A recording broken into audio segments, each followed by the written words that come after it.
This street in the city of Salzburg in Austria carries the name of an artist. It soon will be renamed after a different artist, and this caused some controversy. But the fight was about something bigger than just a name. The street is named according to Josef Thorak, and there is a plaque beneath it with his biography. I would like to translate that because it's quite interesting. He lived from 1889 until 1952. It says here, visual artist. He spent his childhood in Salzburg. He created monumental artworks for Nazi propaganda and received a professorship in Munich in 1937. He was one of the best paid Nazi artists and a favorite of Hitler. He denied his Nazi past after 1945. Yeah, I think it's quite clear that's not a very positive plaque. It's what they call a contextualization here. I need to tell you a little bit about the history of what's been going on here, and then let's explore a little bit what the actual purpose of those street signs and also monuments and statues actually is. So first of all, we know that this is not a very nice, how do you say, biography here. And indeed, for the last couple of years, there has been a debate going on whether the places and streets should not be renamed because many of the names are historically problematic, historically loaded, like this one over here. So the politics has been debating this for many years, and yeah, essentially there has been no change, and right now the time seems to be ready, and as a matter of fact, this street will be renamed. It's one of several streets that will be renamed. Now, why has there been resistance to renaming it?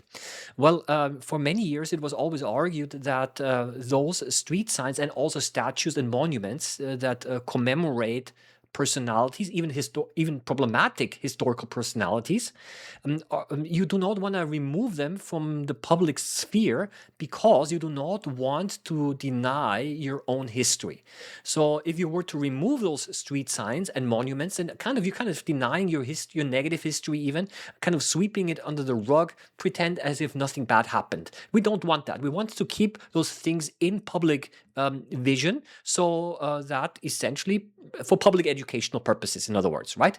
We have to accept our negative past, and for this reason, let's not just pretend as if it didn't happen. So this is the argument, so to say.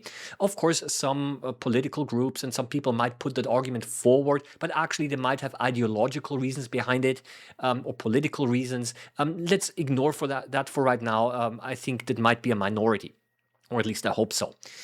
So the other group of people said, well, actually, the purpose of those street signs and monuments is not really a historical record keeping. That's not the main point. The main point is actually to honor and to commemorate certain personalities.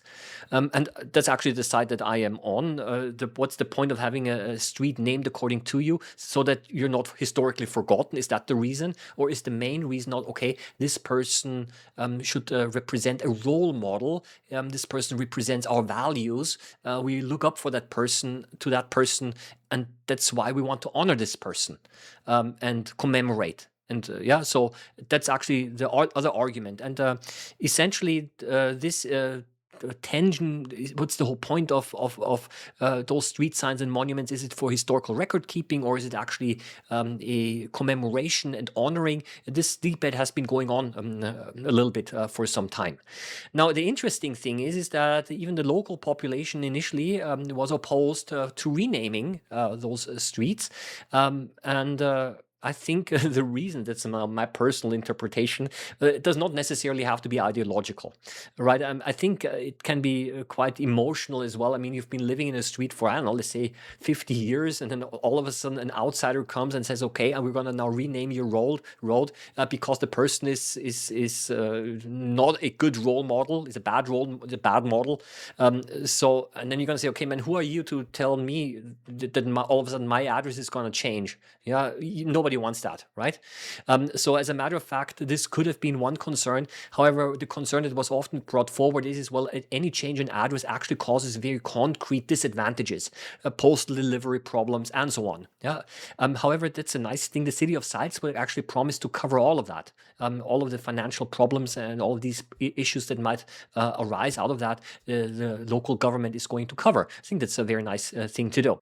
Now times are changing, and now even people who are living there actually now demand to get a say in who is now going to receive the honor of the new street name. So it's not the opposition is not there anymore to changing names. As a matter of fact, people want to get directly involved.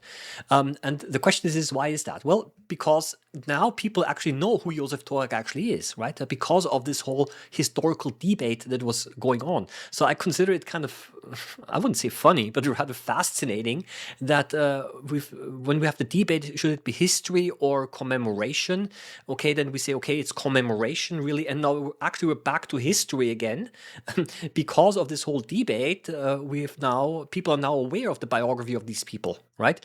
So kind of the circle closes itself. We're back to history again. And because of history, we now understand better who we want to actually commemorate. And I'm asking myself, why is that?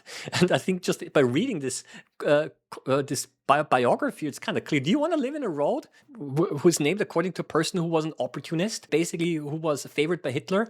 He was basically one of those people who really benefited a lot from Nazism, from the dictatorship, and then after the war, he was not willing to admit to that, and he was not willing to learn. Essentially, it kind of shows that he tried to hide his negative past and he denied it. He was essentially lying, right? So he did not want to come up even with his own past, but he kind of tried to suppress it, right? Because probably he also expected some negative consequences. But come on, stand to your own history and take responsibility. So this last sentence, he denied his Nazi past after 1945, actually means he refused to take on responsibility for his own actions. Yeah. So, and of course, if you have a plaque like this, and now you know that that's basically according to the person, according to which my road that I live in is named of course, then people would be more willing to look for a more positive, understandably, a more positive a person here. So now, of course, the question, who is now going to be honored with the name of this road? And this has also not been finally decided yet. The city government proposes Helene von Taussig. She was also an artist. However, the residents of the road don't fully agree. They would prefer someone who's more local, who has a local connection to that part of the town. And they propose that a place in the center of Salzburg be renamed and that she's getting that honor. And they've proposed another artist and a few other people. So you see the discussion is going on. In any case, Helene von Taussig, she was an artist who has already exhibited in Paris and The Hague. So she was internationally active. When the Nazis came, she was disowned. In other words, they stole her property, right? They deported her, and then she died in Poland in a concentration camp. And yes, we all wouldn't know that if it weren't for that debate. At least, of course, I didn't know about that. This shows again, it doesn't hurt to have a little bit of a historical understanding of where all of the names of the places and roads come from. In our towns and our cities. Yeah, I would like to hear your view on the whole issue. There is a comment section below. I wish you all the best. I will invite you to subscribe to the channel. Have a nice day.